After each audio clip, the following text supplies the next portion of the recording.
சிந்துபகல் கிச்சனுக்கு வணக்கம் ஃப்ரெண்ட்ஸ். இன்றைக்கி நம்ம ஒரு ஹெல்த்தியான ரெசிபி ஈவினிங் ஸ்நாக்ஸ் வந்து என்ன பண்ணுறது அப்படின்றத பார்க்கலாம். அதுக்கு நான் வந்து கேழ்வரகு புட்டு தான் இன்றைக்கி செய்ய போகிறேன். அதுக்கு நான் என்ன பண்ணியிருக்கேன்னா, ஒரு கப் அளவு கேழ்வரகும் அது கூடவே ஒரு டேபிள் ஸ்பூன் அளவுக்கு நெய் போட்டு லைட்டாக வறுத்துக்கலாம். வறுக்கும் போதே ஒரு டீஸ்பூன் அளவுக்கு ஏலக்காய், ஒரு டீஸ்பூன் அளவுக்கு சுக்கு போட்டு லைட்டாக வந்து அதையும் சேர்த்து வறுத்துக்கலாம். நல்லா வாசமாகவும் இருக்கும், நல்லா டைஜஷனுக்கும் கூட இது.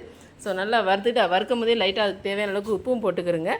ஸோ போட்டுட்டு இதுக்கு வந்து என்ன பண்ணலான்னா, கொஞ்சமாக லைட்டாக தண்ணி வந்து வெதுன்னு இருக்கிற மாதிரி சூடு பண்ணி வச்சுக்கிறோங்க குடிக்கிற பதத்தில். ஸோ அந்த தண்ணியை அது கூட ஊற்றிட்டு கொஞ்சம் கொஞ்சமாக போட்டு லைட்டாக வந்து நல்லா மாவு வந்து பிசைஞ்சு எடுத்து வச்சுக்கிறோங்க.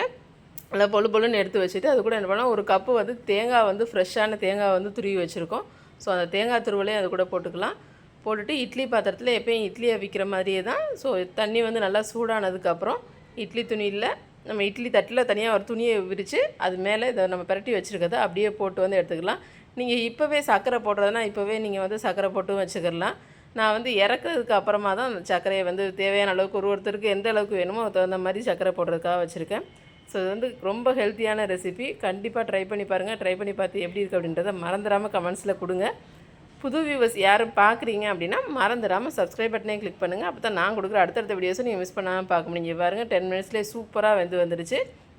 ஸோ நம்ம இட்லி பாத்திரத்தில் இருந்து மாற்றிட்டு இப்போ தேவையான அளவுக்கு சர்க்கரையை மட்டும் போட்டு கலந்து எடுத்து கொடுத்து நீங்கள் சர்வ் பண்ணிங்கன்னா சூப்பரான ரெசிபி.